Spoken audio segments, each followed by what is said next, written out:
Hey everybody.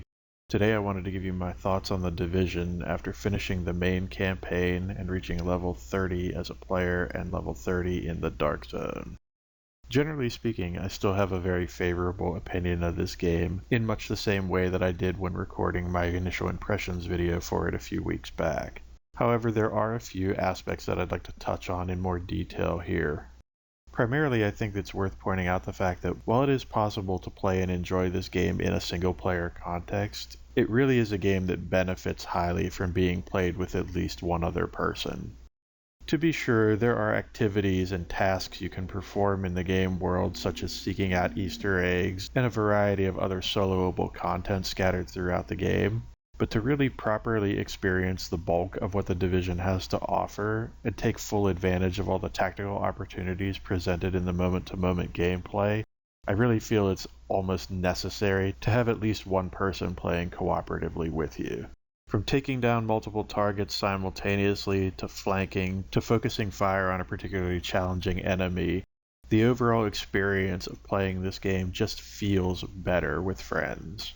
And while I would never say that it's impossible for an individual to have a fun and engaging experience in the Division, I've come to believe that doing that on a consistent basis may prove too challenging or inconvenient to generally recommend it to those seeking a robust, exclusively single-player experience.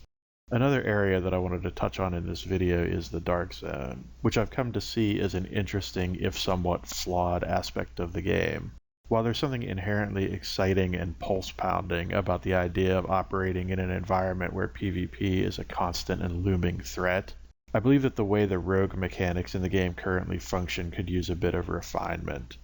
There's something significantly frustrating about the idea of a highly geared and experienced player being able to roll up within a few feet of a friendly agent experiencing the Dark Zone for the first time, only to kill them in one or two shots as they instantly go rogue.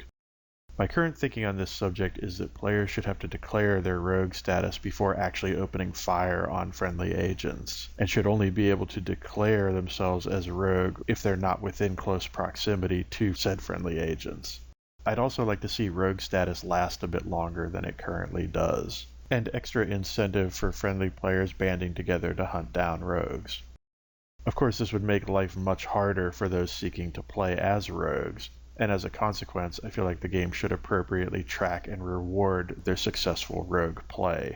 For example, providing them with special, unique items and outfits that can only be attained by rogue players.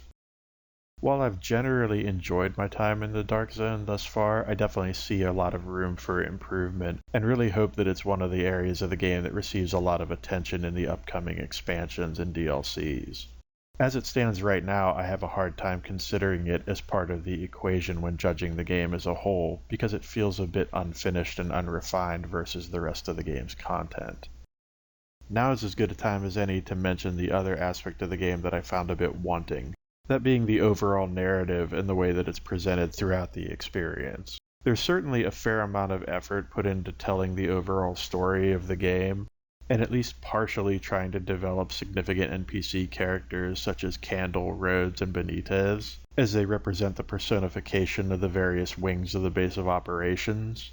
But I couldn't help feeling like these characters in particular were underdeveloped by the end of the campaign, as they felt to me like little more than stereotypical archetypes designed to fill particular spaces that often failed to connect or feel genuine when considering how people put into a situation such as the game presents would likely behave.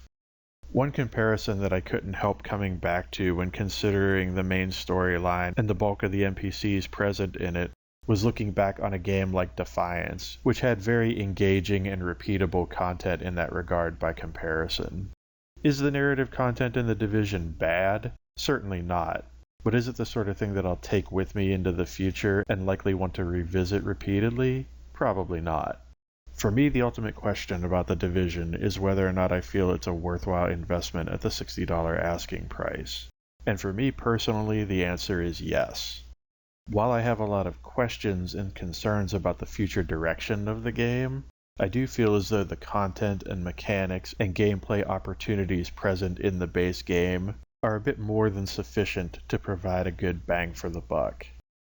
While it remains to be seen whether Massive and Ubisoft will have what it takes to keep this game relevant in the long term, I do feel confident in suggesting that folks who have liked what they've seen and heard here should probably give this game a look.